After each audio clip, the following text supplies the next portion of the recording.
ডাকসু নির্বাচনের ফলাফল ঘোষণার জন্য টানটান উত্তেজনায় মুখরিত এখন ঢাকা বিশ্ববিদ্যালয় ক্যাম্পাস। বিশ্ববিদ্যালয়ের সিনেট হলে ভিড় জমিয়েছেন শত শত শিক্ষার্থী, প্রার্থী এবং সমর্থকরা।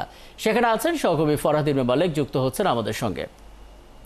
ফরহাদ, এই সিনেট ভবনের সামনে থেকে, এই কেন্দ্র থেকেই তো একেবারে আনুষ্ঠানিকভাবে অফিসিয়ালি ডাকসুর ফলাফল জানানো হবে আমরা যতটুকু জানতে পেরেছি। একটু জানাবেন আসলে সেরকম সময়টা কতটা এগিয়ে আসছে, কতক্ষণ লাগতে পারে আসলে চূড়ান্ত ফলাফল পেতে, এবং সার্বিকভাবে শিক্ষার্থীদের অবস্থান, তাদের মতামত একটু জানতে চাই আপনার কাছ থেকে। ভোট গণনা শুরু হয়েছে। বিভিন্ন যেহেতু 41টি পদ রয়েছে এখানে, 41টি পদের মধ্যে ছাত্র সংসদ ডাকসুতে রয়েছে 28টি, আর 13টি রয়েছে হল সংসদে।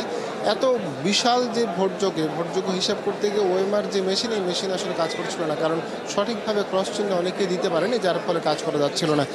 ফলাফল ঘোষণা হবার কথা ছিল অনেক আগে, কিন্তু এই যে একটা বিড়ম্বনা তৈরি হয়েছে, এই বিড়ম্বনার ফলেই কিন্তু আমরা একটু দেখাই, এই বিড়ম্বনার ফলেই আজকে এই অবস্থা, যে এত দেরি হচ্ছে এবং এখানে অপেক্ষমান শিক্ষার্থী যারা রয়েছেন তারা এখানে অপেক্ষা করছেন, তারা আশা করছেন যে খুব দ্রুতই ফলাফল ঘোষণা করা হবে।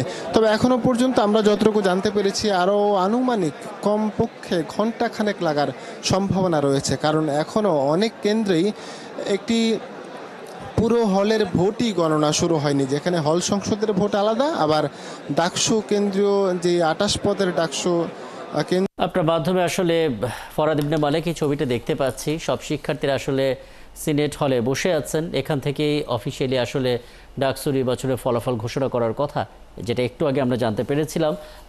বিশ্ববিদ্যালয় প্রশাসনের পক্ষ থেকে চিঠি দিয়ে জানানো হয়েছে, নোটিশ দিয়ে, এবং নিশ্চয়ই আপনি এখানে আছেন, আপনি তো বলছেন এই ঘণ্টাখানেক হয়তো লাগতে পারে। অনুমান থেকে ধারণা করা হচ্ছে যে ঘণ্টাখানেক সময় লাগতে পারে, এবং আমরা চেষ্টা করব ধাপে ধাপে এই তথ্যগুলো আসলে আপনার মাধ্যমে জেনে নিতে।